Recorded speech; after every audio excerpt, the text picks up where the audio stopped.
Un edificio cualquiera, vecinos comunes y corrientes.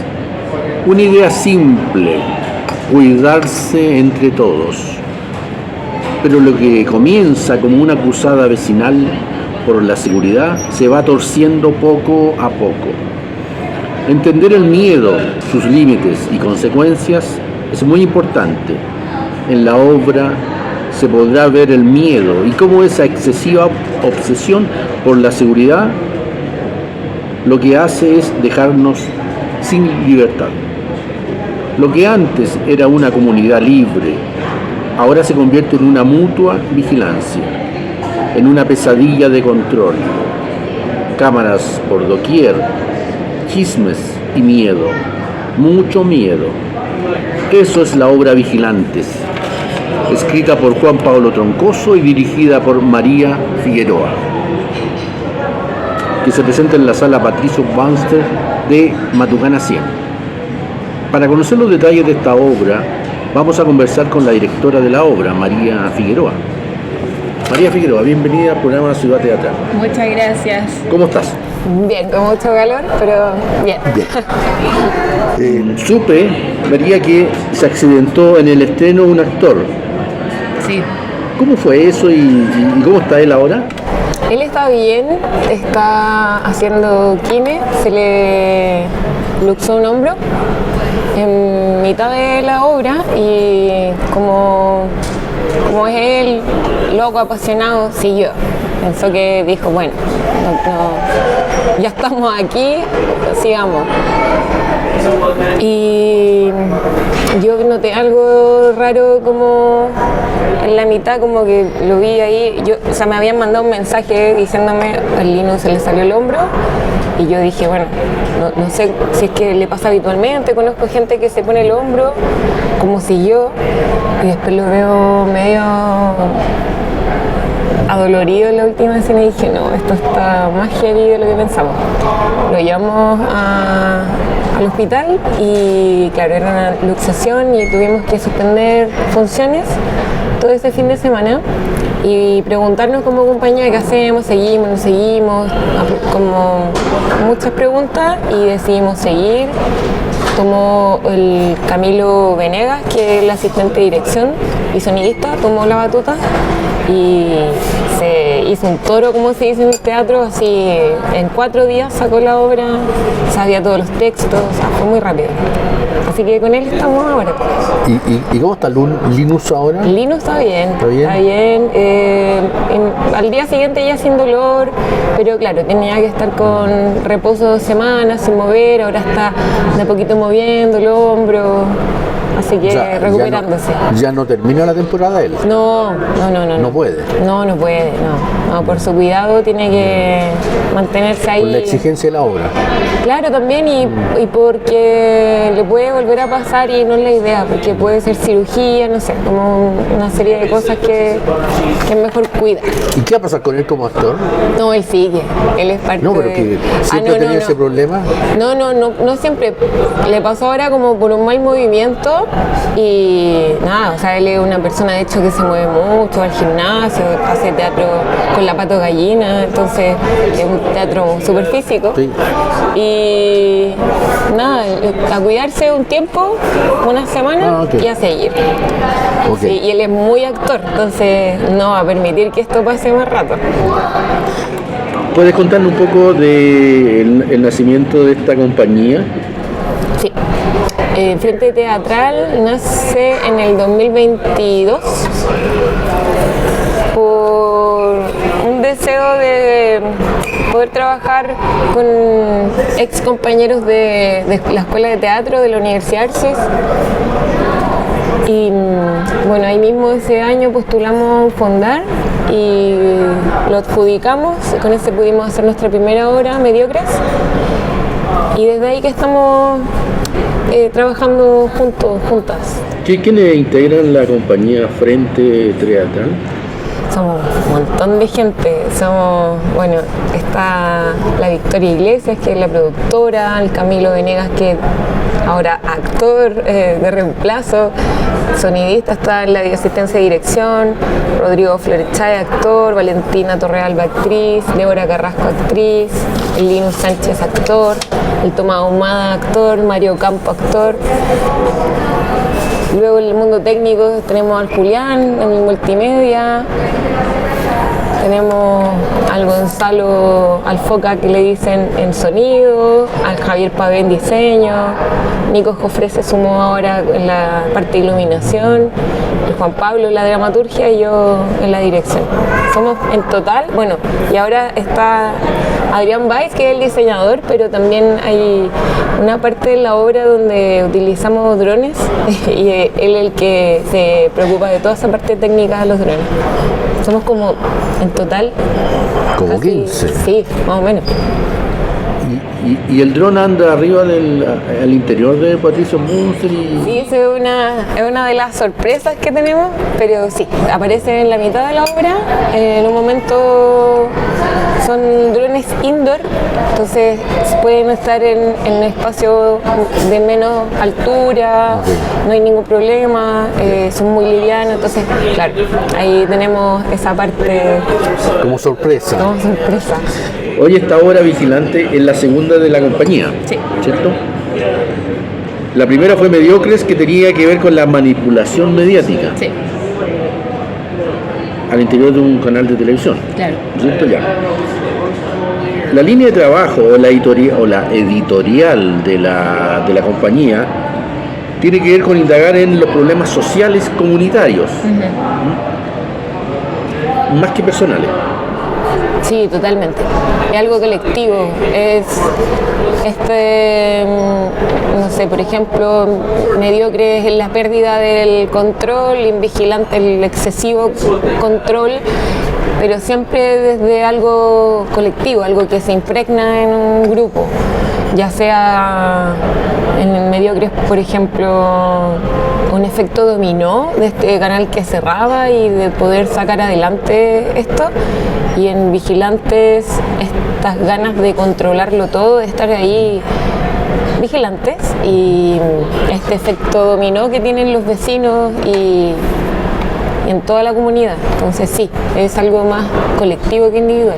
A propósito, este caso de Juan Pablo Troncoso escribe esa obra a propósito, ¿por iniciativa propia o porque ustedes se lo solicitan? Se lo solicitamos, trabajamos, primero hicimos en Vigilante también tuvimos la fortuna de tener también un fondo adjudicado, y son más las temáticas que vamos armando, las posibles situaciones, y después las dialogo con Juan Pablo, que me encanta su pluma, que escribe, o sea, que siento que viene muy bien con lo que tratamos de poner, este humor negro que tiene, que es muy rápido el pimponeo. Entonces se le propuso la temática de estos vecinos que están obsesionados, un poco también inspirados en nuestros mismos vecindarios, y dijimos, esto es casi una obra de teatro, o sea, esto podemos tomarlo como punto de partida y de ahí puede volar infinito. Claro. Entonces sí, igual que con Mediocre, aunque el proceso fue distinto, porque con Mediocre lo que hicimos fue ir a base de improvisación, ir sacando las escenas, haciendo un dramaturgismo. Ahora fue más bien como una conversación previa y luego él escribió la obra. En el caso de cuando yo fui a ver Mediocre, fue con un amigo que trabajó muchos años en la televisión. Entonces conoce la interna. Ay, pero sí me acuerdo, por supuesto, sí, me acuerdo que estuvimos hablando de eso también. Y dijo que era muy real lo que ustedes pusieron en escena. Sí, me acuerdo de eso, sí. ¿Cómo llegaron a esa realidad? No investigamos así como que fuimos a canales de televisión ni nada, pero sí nos imaginamos un poco, porque tampoco está tan alejado del mundo del teatro o del mundo audiovisual, no sé si es a ese nivel, pero sí como donde hay rostros o donde hay gente que se cree más que otra, o donde hay precariedad, donde alguien tiene que hacer 8 labores. O sea, yo creo que es también un reflejar lo que es un trabajo precario. Entonces sí, ese fue nuestro punto objeto de investigación. Sí. Y hay una sensibilidad ahí, una sensibilidad como compañía de hincar el diente ahí. Sí, es lo que queremos hacer, como un poco también bufones del mundo actual. También defiendo mucho la comedia negra o el absurdo, porque siento que es una forma muy buena de reflejar lo que sucede actualmente sin caer como en cosas más moralistas. La investigación de esta obra tiene que ver con los fenómenos sociales que afectan a una comunidad, ¿no es cierto? ¿Ustedes están buscando los porqués de ese fenómeno? ¿O solamente quieren reflejar lo que está sucediendo? Una cosa es que ustedes reflejan lo que sucede al interior de esa comunidad. Pero fuera de eso, también buscan los porqués está sucediendo eso. Yo creo que los porqués, un poco sin esto ser una secuela de Mediocres, pero sí lo vimos en Mediocres, que son los que como medios que instalan el miedo. Y ahora, más que buscar el porqué, buscamos el cómo se manifiestan de diferentes maneras el miedo. Entonces ahí buscábamos, el miedo también es simbólico, el miedo es imaginario, el miedo es tangible, o sea, hay distintas formas de vivir el miedo. Y desde ese miedo, la psicosis que se produce. Entonces, claro, más bien como de explorar corporalmente, discursivamente el miedo. Porque hay como una línea directa entre la obra anterior, Mediocres, y esta. Porque en la anterior era el manejo de la información y cómo eso influía en ellos mismos y en la audiencia.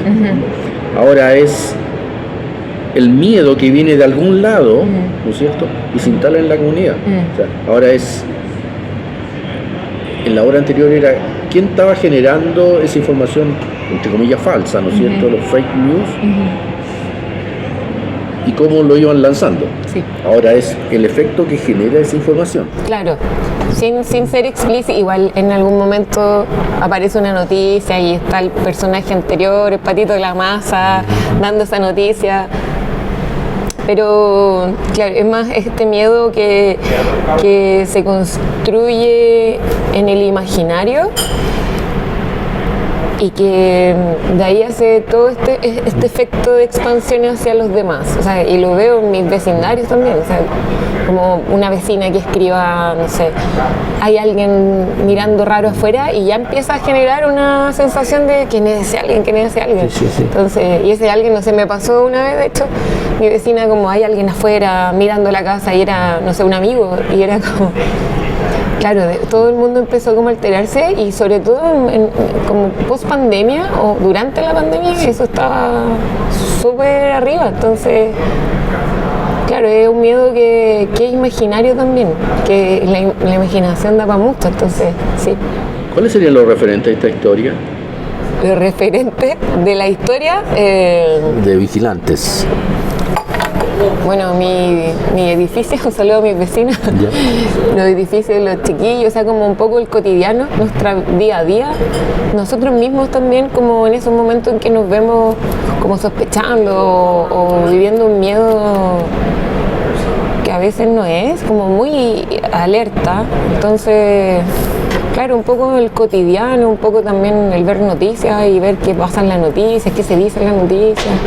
Las estadísticas también un poco eso, como la realidad y los datos.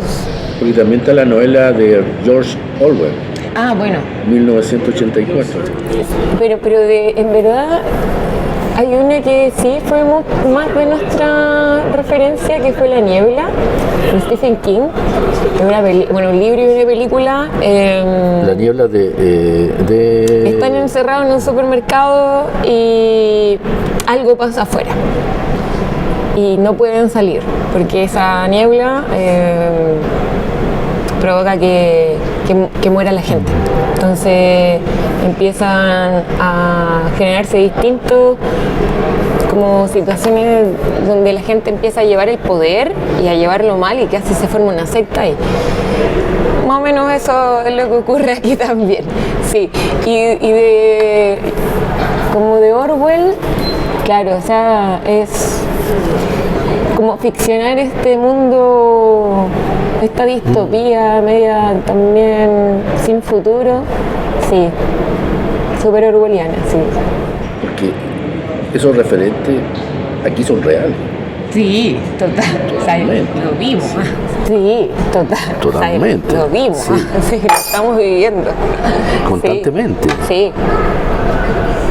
Totalmente. Y también, bueno, dentro de nuestras inspiraciones también está el haber investigado, y hay cosas que incluso no pusimos porque ya era demasiada, Sí, un sí. poco como, no sé, en un edificio, en estación central, sabemos que una de las medidas para poder tener seguridad era ocupar pulseras de distintos colores para visitas, gente que vive, gente que iba de paso. Entonces eso lo pusimos en la obra también, como estas pulseras que incluso para entrar al baño, desde lo absurdo también en querer mostrarlo.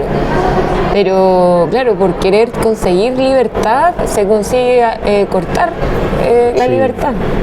Es una paradoja que es súper interesante. De alguna manera ese miedo que estamos, que el Canal 11, Canal 9, todo esto nos ha ido metiendo, ¿no es cierto?, en la sociedad hace muchos años, Sí. diríamos que permitió elegir a un presidente como Katz. Sí, totalmente. O sea, es lamentable como... O sea, queremos ver ahora qué pasa, cómo va la gente a ver la obra, porque antes de elección y antes del domingo era como, "Ay, ojalá no lleguemos a eso nunca". Y ahora ya que estamos en eso, no sé cómo será el efecto también para nosotros, como que estos discursos más totalitarios, más dictatoriales, empiezan a tomar sentido porque el miedo es tan grande, o la sensación de que una otra persona, una otra edad te puede invadir, te puede atacar, empieza a generar reglas que son poco humanas. Entonces, tienen poca calidad de vida, como esto de las pulseras, que puede ser una súper alternativa, o el llenarse de cámaras, o enrejarse, que algo que es muy también latinoamericano, como la manera de enrejar, y que es muy también de los barrios más pobres, porque los barrios ricos rejas no tienen, o no sé, tienen un guardia ahí, pero no están tan encerrados como en estas pajareras que están en los barrios más pobres de la ciudad.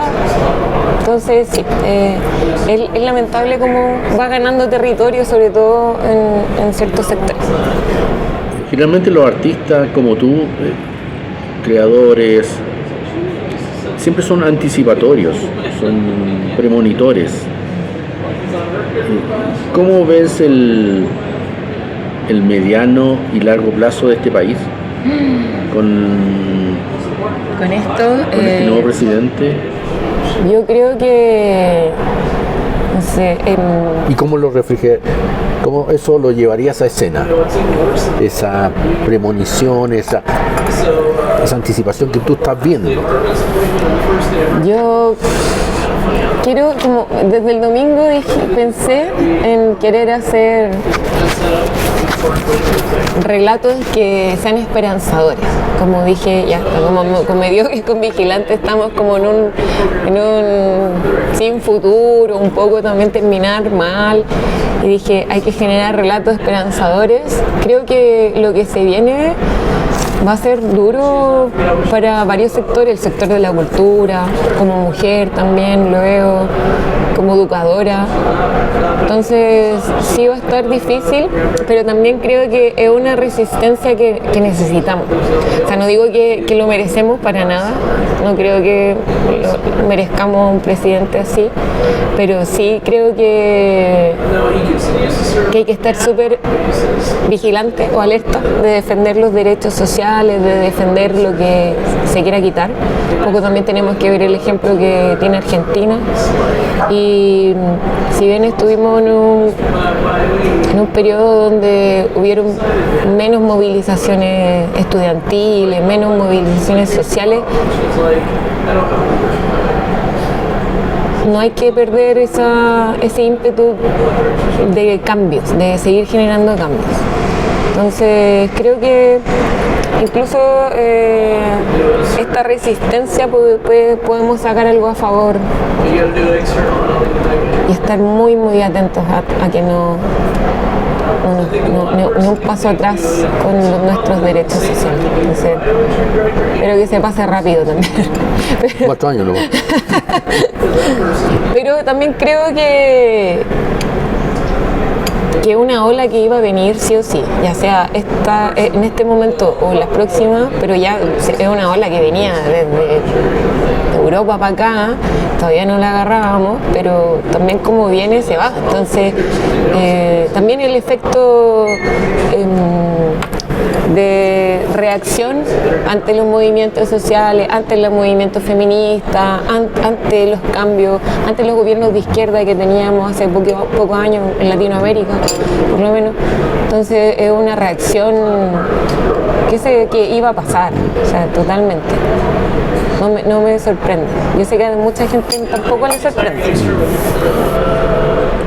Lo que está sucediendo en este momento en Latinoamérica con estos gobiernos de derecha es un fracaso a todo o un retroceso a estos movimientos estudiantiles, feministas. ¿Cómo lo ves tú ahí? O sea, yo creo que fracaso es muy desde el éxito, porque todo movimiento de revolución igual tiene sus logros, sus grandes logros.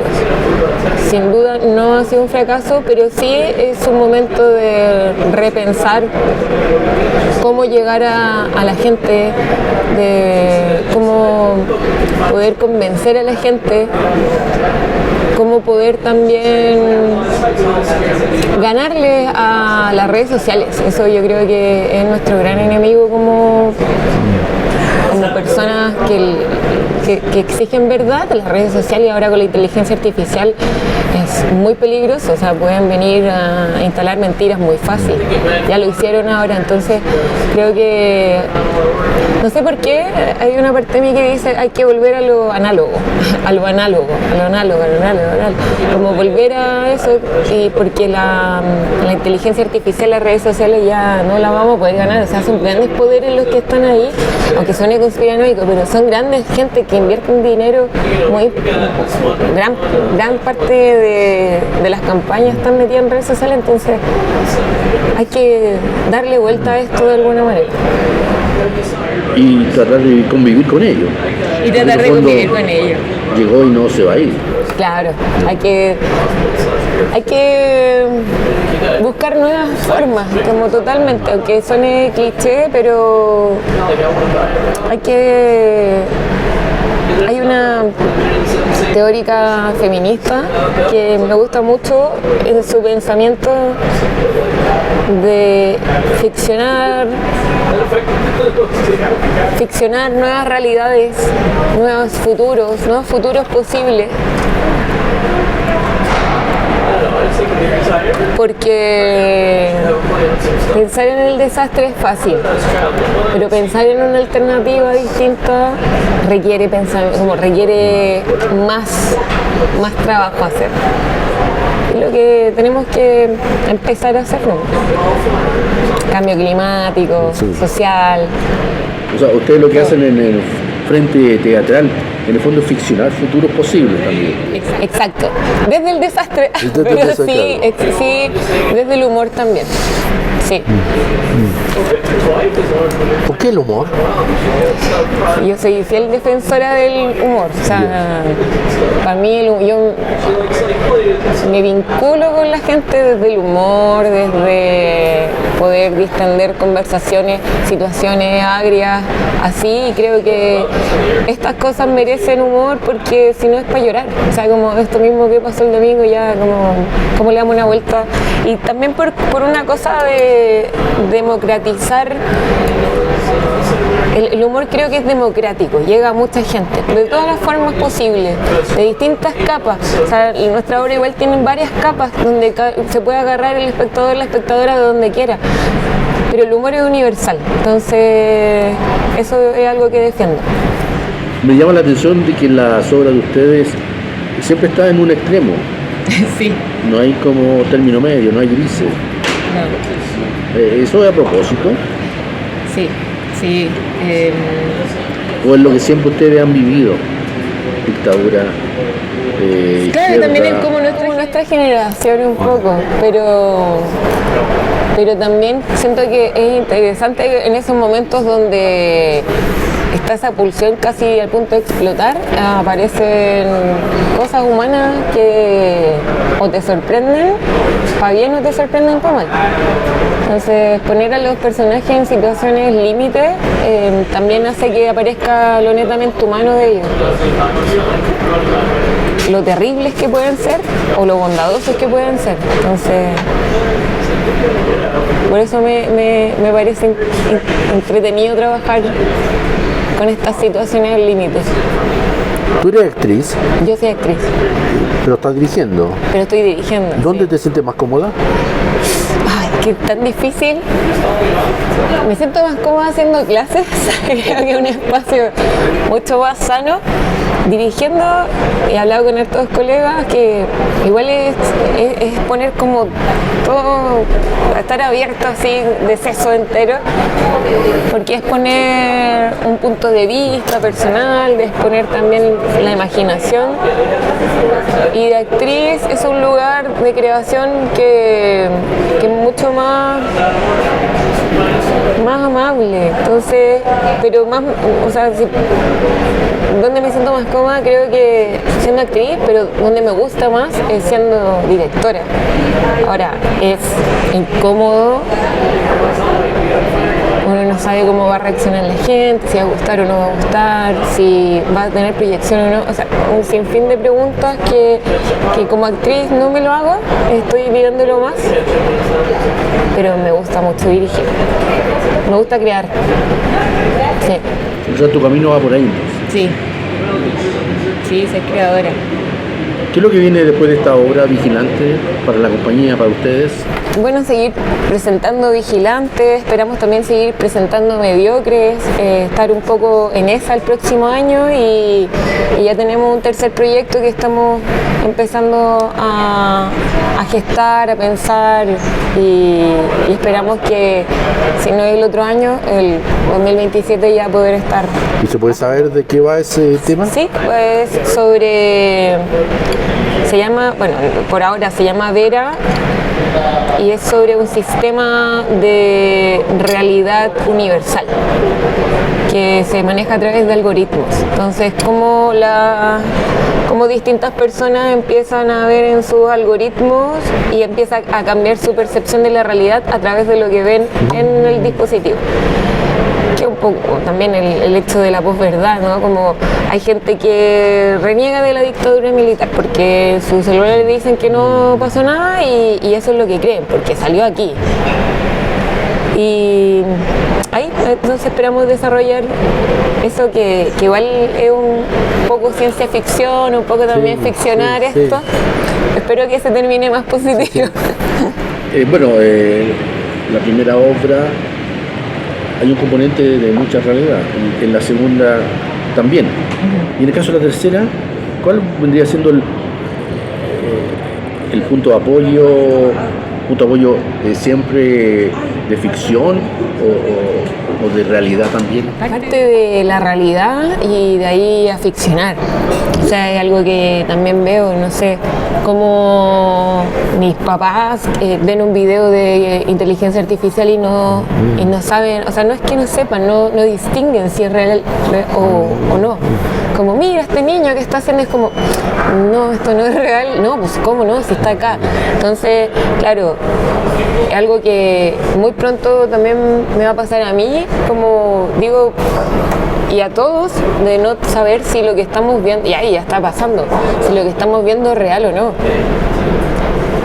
Y eso me llama mucho la atención, pensar en cómo puede ser ese mundo donde ya lo que vemos no sabemos si es real o no. Empezar a dudar de todo o empezar a creer en todo, no sé, entonces por eso viene un poco de la realidad también. Yo misma me he visto a veces viendo videos como de unos gatitos y Y abajo leo los comentarios como esto ya. Entonces, y claro, yo me creo súper, no sé, tecnológica o no sé, obviamente que yo voy a poder identificar esas cosas. Digo, mis papás no, porque son más viejos y ya tercera edad, no sé. Pero yo ya estoy entrando en eso, entonces no es algo solo generacional, sino que... O sea, por lo que veo, la primera obra, la segunda y ahora la posible tercera, lo que ustedes están trabajando en el fondo es la manipulación de la mente.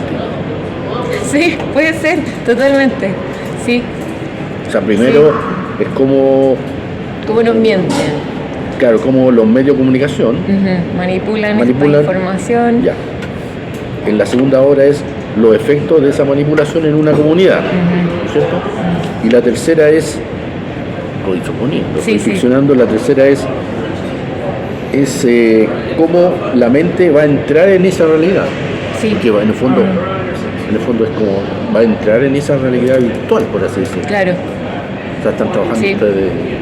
No lo había visto de sí, creo que es muy acertado, totalmente. O sea, cómo la mente entra a esa realidad, claro. Y cómo se pierde la mente, cómo se pierde el futuro humano a lo mejor. Cómo se pierde la realidad. No, el futuro humano. Y el futuro humano, sí. Hay toda una locura ahí, ¿no? Hay material de sobra ahí. Y otras películas también. Sí. María, entonces, para ir terminando, ¿con qué se va a encontrar el público cuando vaya a ver esta obra Vigilante a Matucana 100, la sala Patricio Fonster? Se va a encontrar con una obra delirante, llena de humor satírico, con personajes que pueden encontrar en el cotidiano, en sus barrios, en sus edificios. Se va a encontrar con un trabajo de hartos meses también, donde le hemos puesto harto trabajo y harto cariño. Y también hay un tema de tratar de identificar todas las posibilidades del miedo y de la inseguridad y de los discursos totalitarios. María, entonces todo el éxito para ustedes, para esta obra y para lo que viene. Muchas gracias. Y gracias por estar un ratito aquí con nosotros en Ciudad Teatral. A ustedes, muchas gracias. Y con ustedes nos vemos en una próxima oportunidad con una invitada tan interesante como María